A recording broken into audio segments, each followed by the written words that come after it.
একদিন শিশু নবী হজরত মুহাম্মদ সাল্লাল্লাহু আলাইহি ওয়াসাল্লাম ক্ষুধার্ত অবস্থায় মক্কার ধুলামাখা পথ ধরে হেঁটে চলেছে।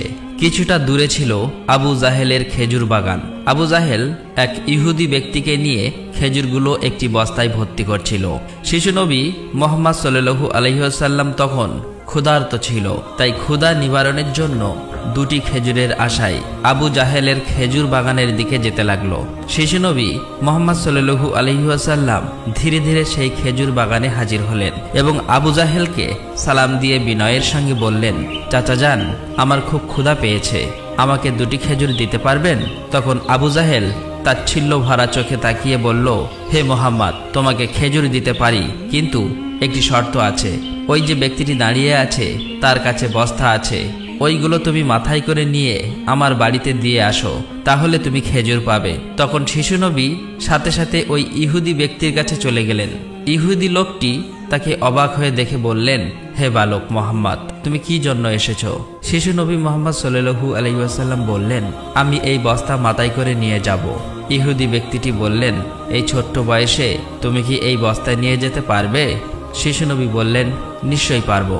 অতঃপর শিশু মুহাম্মদ সাল্লাল্লাহু আলাইহি ওয়াসাল্লাম ধুলিমাখা শরীরে মাথায় বিশাল বস্তা নিয়ে হেঁটে চললেন। ছোট্ট ছোট্ট পা, ক্লান্ত দেহ, কিন্তু চেহারায় এক অপার্থিব শান্তি। এবং তার পিছু চলেছে আবু জাহেল এবং সেই ইহুদি ব্যক্তি। কিছুক্ষণ পর সেই বস্তা আবু জাহেলের বাড়ির সামনে এসে রাখলেন। তখন ইহুদি ব্যক্তি এই বস্তা নিয়ে বাড়ির ভিতরের কোণে রেখে দিলেন। তারপর শিশু নবী হজরত মুহাম্মদ সাল্লাল্লাহু আলাইহি ওয়াসাল্লাম বললেন, চাচা যান, আমাকে খেজুর দেবেন না? তখন আবু জাহেল মাত্র একটি খেজুর দিলেন। তখন শিশু নবী হজরত মুহাম্মদ সাল্লাল্লাহু আলাইহি ওয়াসাল্লাম বললেন, চাচা যান, আর একটি খেজুর দেবেন না? এই নির্দোষ চাওয়াই যেন আবু জাহেলের আগুনে ঘি ঢেলে দিল। সে রেগে গিয়ে হঠাৎ করে একটি প্রচণ্ড থাপ্পড় মারল শিশু মুহাম্মদ সাল্লাল্লাহু আলাইহি ওয়াসাল্লামের গালে। সঙ্গে সঙ্গে সূর্য যেন হঠাৎ ডুবে গেল, আকাশ কেঁদে উঠল, বাতাস স্তব্ধ হয়ে গেল, পাহাড় পর্বত যেন অশ্রু ঝরালো। যে একটি নিষ্পাপ শিশুর উপর এমন অন্যায়! নিষ্ঠুর আবু জাহেল হাসতে হাসতে ঘরে প্রবেশ করল। ঠিক তখনই ঘটল এক অলৌকিক ঘটনা। খেজুর ভর্তি বস্তার মুখ খুলতেই আবু জাহেল হতবাক হয়ে গেলেন। আবু জাহেল দেখল বস্তার সমস্ত খেজুরগুলো ছোট ছোট পাথর হয়ে গেছে। চোখের সামনে এমন অলৌকিক ঘটনা দেখার পর সেই ইহুদি বিস্ময়ে হতবাক হয়ে গেল। এই দৃশ্য দেখে সেই ইহুদি ব্যক্তি থমকে দাঁড়ালেন। এমন অলৌকিক ঘটনার কথা জানানোর জন্য ইহুদি ব্যক্তিটি দ্রুত তাদের নেতার কাছে ছুটে গেল। কিন্তু নিষ্ঠুর অত্যাচারী আবু জাহেল তখন ঘর থেকে বের হয়ে এলো এবং কটাক্ষ করে বললেন, হে মুহাম্মদ, তুমি তো বড় জাদুঘর, আমার খেজুরগুলো জাদু করে পাথর করে দিয়েছ। শিশু নবী মুহাম্মদ সাল্লাল্লাহু আলাইহি ওয়াসাল্লাম নরম কণ্ঠে মাথা নিচু করে বললেন, চাচা যান, আমি কিছুই জানি না। এই কথা বলতেই নিষ্ঠুর আবু জাহেল আর একটা চড় মারলেন। চড়ের শব্দে যেন আবারও আকাশ কেঁপে উঠল, পাহাড় স্তব্ধ হয়ে গেল, আর শিশুটির চোখে জমে উঠল এক বিন্দু অশ্রু। কিন্তু কি আশ্চর্য, শিশু মুহাম্মদ শুধু এতটুকুই বললেন, চাচা যান, আপনার হাতে ব্যথা লাগেনি তো? আহা, কি মমতা, কি সহমর্মিতা! নিজে চড় খেলেন, অথচ চিন্তা করলেন চড় মারা মানুষের ব্যথার কথা। অতঃপর শিশু নবী সেই ব্যথা আর অপমানের বোঝা নিয়ে বাড়ি ফিরলেন না। চুপচাপ চলে গেলেন পাহাড়ের কিনারায়, শুধু নিঃশব্দে দাঁড়িয়ে রইলেন। এই ঘটনা দেখে গাছগুলো, পাহাড়গুলো বলতে লাগলো, আহ, আফসোস, যাকে না সৃষ্টি করলে এই জমিন, এই আসমান, এই পৃথিবী কিছুই সৃষ্টি হতো না। সেই মহান নবী আজ ক্ষুধার্ত, অপমানিত, অবহেলিত। কিন্তু তবুও পাষাণ্ড আবু জাহেলের হৃদয় এতটুকুও কাঁপল না, এক বিন্দু অনুতাপও তার চোখে এলো না। এদিকে সেই ইহুদি ব্যক্তিটি তাদের নেতার কাছে এসে বলল, আজ এমন এক ঘটনা দেখেছি যা কল্পনাকেও হার মানায়। আব্দুল্লাহর পুত্র শিশু মুহাম্মাদের এমন ক্ষমতা আছে যা দুনিয়ার কারণেই। তাকে একটা চড় মারলে খেজুর সব পাথর হয়ে যায়। আচ্ছা, আপনি কি বলতে পারবেন এটা কি জাদু না অলৌকিক ক্ষমতা? তখন তাদের নেতা বললেন, আমরাও শুনেছি আমাদের ধর্মগ্রন্থ নাকি মুহাম্মাদের নাম আছে, সে হবে শ্রেষ্ঠ নবী এবং শেষ নবী। তবে তিনি কি এই মুহাম্মদ, এটা জানার জন্য আমাদের ধর্মগুরুর সান্নিধ্য প্রয়োজন। যদি এটা সত্য হয় তবে তাকে আমরা বাঁচাতে দেব না, এই পৃথিবী থেকে সরিয়ে দেব। তোমরাও যাও, আমাদের ধর্মগুরুর কানে এটি পৌঁছে দাও।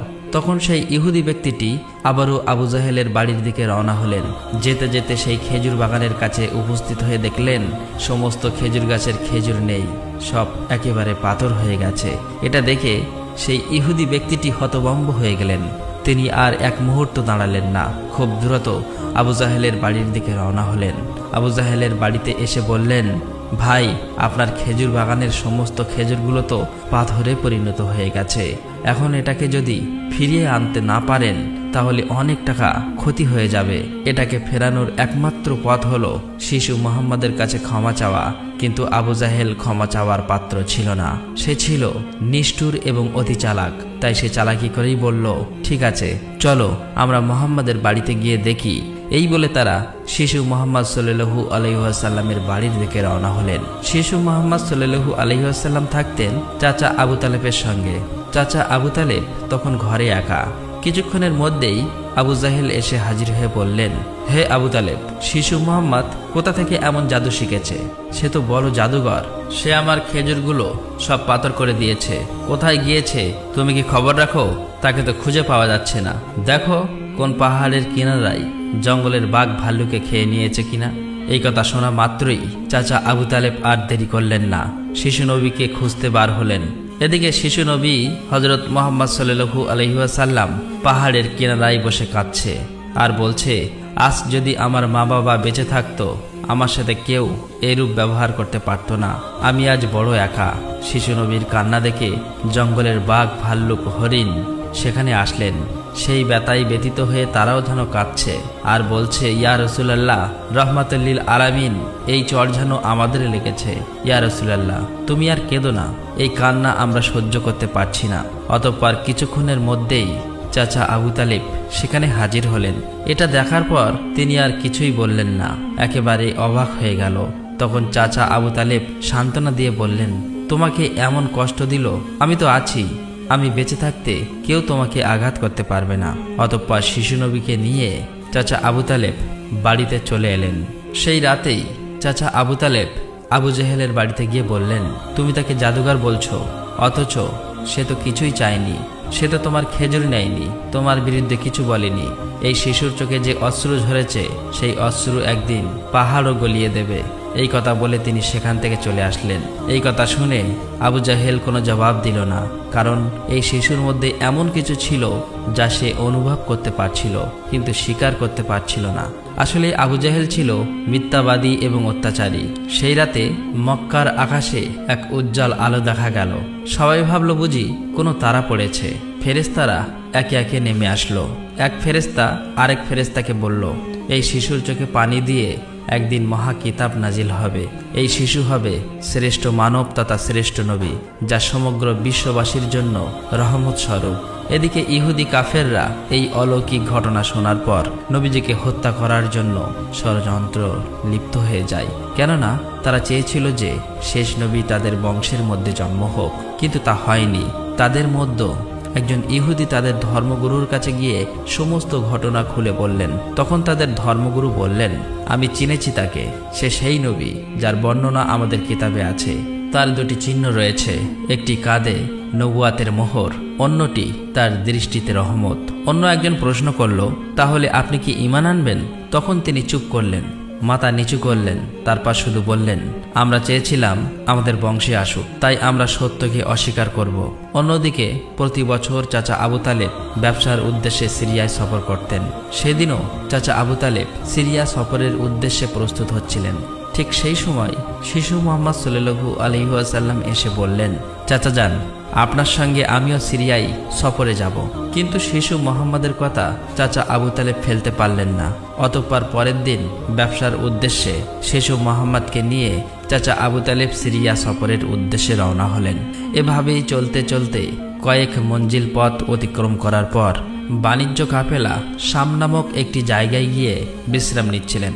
সেখান থেকে কিছুটা দূরে খ্রিস্টানদের একটি গির্জা ছিল। সেই গির্জায় খ্রিস্টানদের একজন ধর্মগুরু ছিল, যে সেই জামানার সবচেয়ে মহাপণ্ডিত ছিল। কাফেলা যখন আবারও চলতে শুরু করলো, তখন ওই খ্রিস্টানদের ধর্মগুরু লক্ষ্য করে দেখল কাফেলার সাথে সাথে যে সোজা শিশু নবী আছে তার ঠিক মাথার উপর একখণ্ড মেঘ আছে। তার মাথার উপর ছায়া দিতে দিতে সরে আসছে। এটা দেখে তিনি অবাক হয়ে গেলেন। খ্রিস্টান ধর্মগুরু খুব শীঘ্রই তাদের ধর্মগ্রন্থ পড়ে বুঝলেন নিশ্চয়ই কাফেলার ভিতরে আখিরি জামানার শেষ নবী রয়েছে। তখন তিনি খুব দ্রুত তাদের একজন লোককে ডাকলেন এবং বললেন, তোমরা যাও, ওই কাফেলার সকলকে ডেকে আনো, তাদেরকে আমরা দাওয়াত খাওয়াবো। এই কথা শুনে তারা সেখানে চলে গেল এবং তাদেরকে বলল, প্রিয় ভাইরা, আমাদের ধর্মগুরু আপনাদের সকলেরই দাওয়াত করেছেন, এই দাওয়াত আপনারা কবুল করুন। অতঃপর কাফেলার সকলেই ওই গির্জায় আসলেন। তারপর খ্রিস্টান ধর্মগুরু কাফেলার সকলকে পেট ভরে খাওয়ালেন। অতঃপর কিছুক্ষণ পর খ্রিস্টান ধর্মগুরু আবু তালেবকে বললেন, হে কাফেলার সর্দার, নিশ্চয়ই এই শিশুর পিতামাতা ইন্তেকাল করেছে। আবু তালেব বললেন, হ্যাঁ, আপনার অনুমান সত্য, তারা ইন্তেকাল করেছে। এখন আমি তাকে লালন পালন করি। তখন খ্রিস্টান ধর্মগুরু বলল, এ কাফেলার সর্দার, শুনে রাখো, আপনার ভাতিজা নিশ্চয়ই আল্লাহর শেষ নবী হবেন। তার পৃষ্ঠদেশে মোহরের নবুয়াত খচিত আছে। তার প্রতি তুমি খুবই সতর্ক দৃষ্টি রাখবে এবং তাকে কোথাও একা যেতে দেবেন না। কেননা ইহুদি নাসারাগণ এটা জানতে পারলে, চিনে ফেললে, তারা শিশু মোহাম্মদকে প্রাণনাশের চেষ্টা করবে, এতে কোনো সন্দেহ নেই।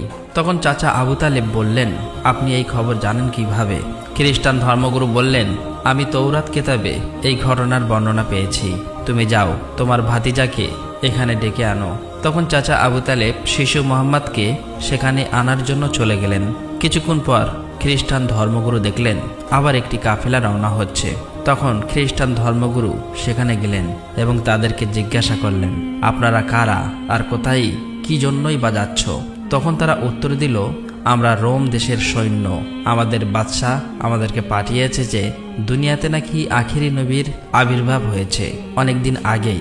আমরা তার সন্ধান করছি, তাকে খুঁজে ফেলে হত্যা করে দেব। আপনি কি তার কোনো সন্ধান দিতে পারবেন? তখন খ্রিস্টান ধর্মগুরু বলল, তোমরা বৃথায় তাকে খুঁজে বেড়াচ্ছ। আল্লাহ তাআলা যদি সত্যিই তার শেষ নবীকে দুনিয়ায় পাঠিয়ে থাকেন, তবে তো তিনি নিজেই তাকে হেফাজত করবেন। কারো এমন সাধ্য নেই যে তাকে হত্যা করতে পারবে। অতএব তোমরা আবারও রোম দেশে ফিরে যাও। এই কথা শুনে ওই সৈন্যগুলো ফিরে গেল। এভাবেই সেই দিন অতিবাহিত হয়ে গেল। রাতের বেলা খ্রিস্টান ধর্মগুরু চাচা আবু তালেবকে তাদের গির্জায় ডেকে বলল, হে কাফেলার সর্দার, দেখেছ তো, আমার কথাই সত্য। ইহুদি নাসারাগণ আখিরি নবীর সাথে চরম শত্রুতা পোষণ করে। তারা যদি শেষ নবীকে হাতের কাছে পেয়ে যায় তাহলে হত্যা করার চেষ্টা করবে।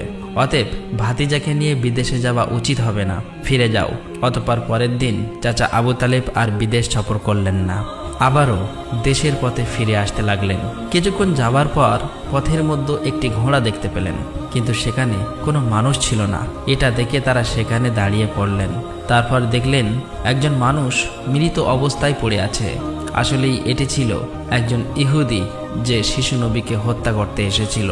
কিন্তু আজ সেই শিশু নবী নিজে তাকে বাঁচিয়ে তুলছে, নিজের হাতে পানি খাওয়াচ্ছেন। এভাবেই তাকে বাঁচিয়ে নিজেদের সাথে নিয়ে আবারও পথ চলতে শুরু করলেন।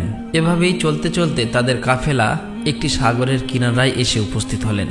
সেখানে ছিল একটি জেলে সম্প্রদায়ের বসবাস। তাদের কাফেলা সেখানেই বিশ্রাম নিচ্ছিলেন। কিন্তু ওখানকার জেলে সম্প্রদায় ছিল মূর্তি পূজারী। তারা ছিল কুসংস্কারে আবদ্ধ।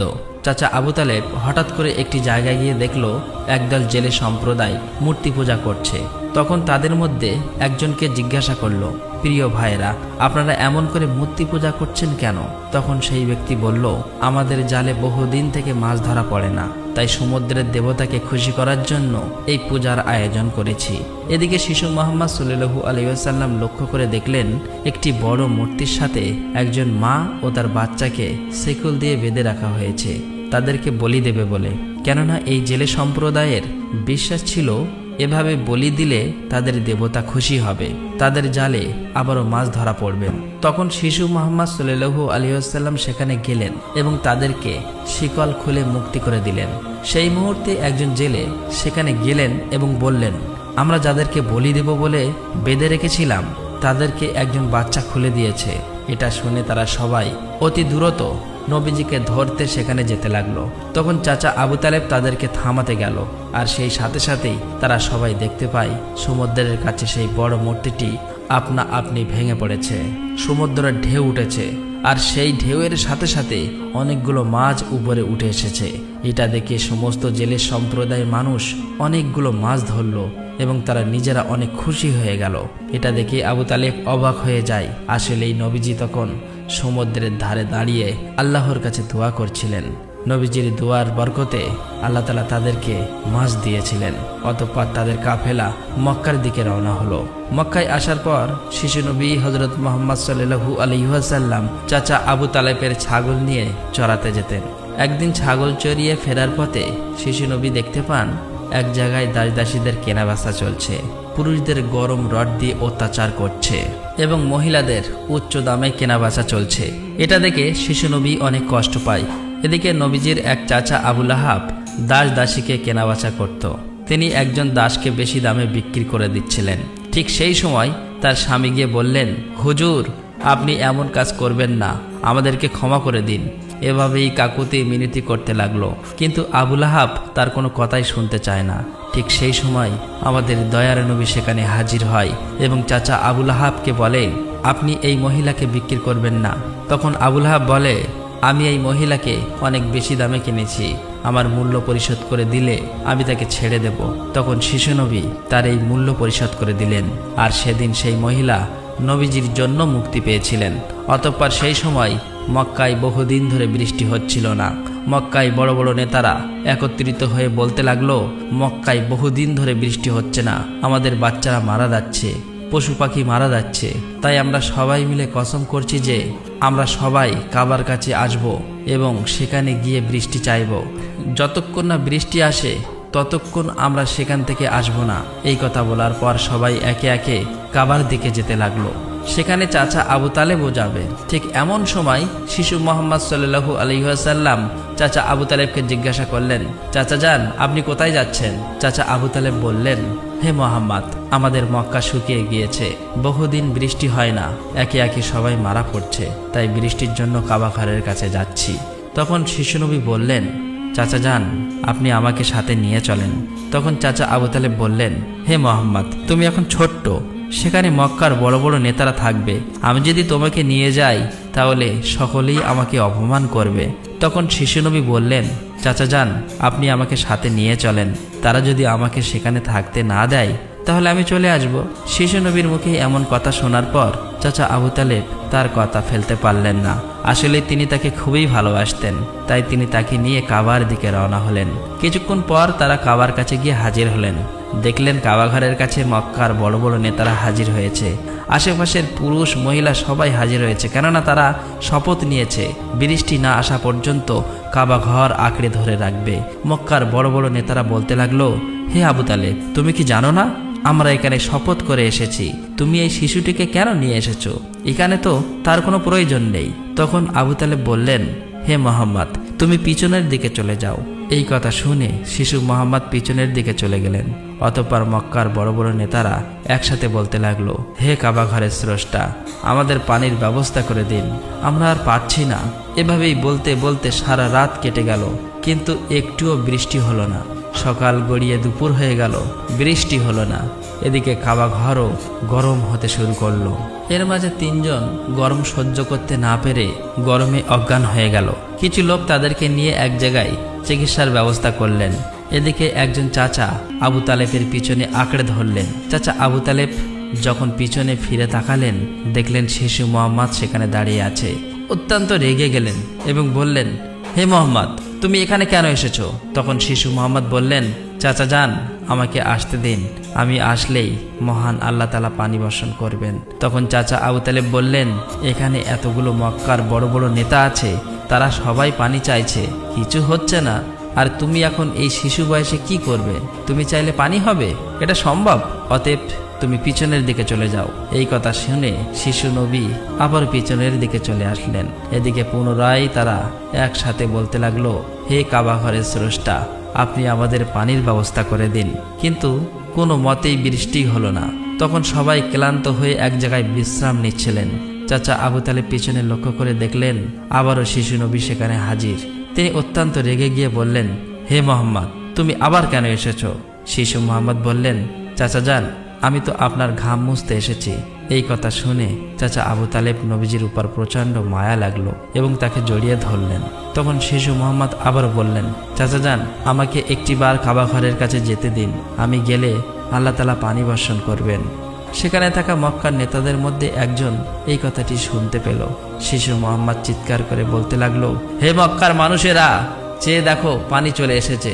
সেখানে থাকা সমস্ত লোকেরা অবাক হয়ে বলতে লাগলো, কোথায় পানি এসেছে? এখানে তো আমরা সবাই গর্বে মারা যাচ্ছি, আর তুমি বলছো পানি চলে এসেছে?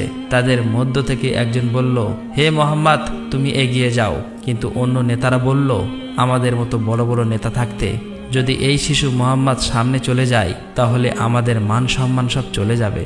অতঃপর অনেক আলোচনার পর শিশু মোহাম্মদকে কাবা ঘরের সামনে যাবার অনুমতি দেওয়া হলো। শিশু মোহাম্মদ সাল্লাল্লাহু আলাইহি ওয়াসাল্লাম যখন কাবা ঘরের কাছে গিয়ে আকাশের দিকে মুখ তুললেন এবং আল্লাহর কাছে দোয়া চাইলেন, সঙ্গে সঙ্গে মক্কার বুকে মুষলধারে বৃষ্টিপাত শুরু হলো। দেখতে দেখতে মক্কার চারিদিকে বৃষ্টিতে পরিপূর্ণ হয়ে যায়। এটা দেখে মক্কার মানুষেরা খুবই খুশি হয়ে যায় এবং বৃষ্টিতে ভিজতে ভিজতে যে যার মতো তাদের বাড়ি চলে যায়। প্রিয় দর্শক, একবার ভেবে দেখুন, এই কাহিনীটি শুধু ইতিহাস নয়, এটা ভালোবাসা, কষ্টের আর তাকওয়ার এক জীবন্ত নিদর্শ। আমাদের দয়ার নবী, রহমতের নবী কতই না কষ্ট পেয়েছেন। তিনি এত কষ্ট সয়েও কাউকে অভিশাপ দেননি, শুধু দোয়া করছিলেন, হে আমার রব, আমার উম্মতকে মাফ করে দাও। তারা জানে না আমি কে। এই সেই নবী যার ভালোবাসা ছাড়া জান্নাতের দরজা খুলবে না কারো জন্য।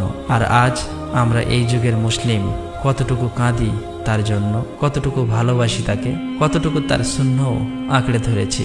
একবার ভেবে দেখুন, যে নবীর কষ্টে পাহাড় কাঁদে, গাছ কাঁদে, পশু পাখি কাঁদে, আর আমরা, আমাদের চোখে জল আসে না, আমাদের হৃদয় কেন নড়ে না? প্রিয় দর্শক, আসুন আমরা সকলেই দোয়া করি, মহান আল্লাহ তাআলা যেন আমাদের সকলকে সেই দয়ার নবীর ওসিলায় মাফ করে দেন। আল্লাহ তাআলা আমাদের সকলের দোয়া কবুল করুক, আমিন। আসসালামু আলাইকুম।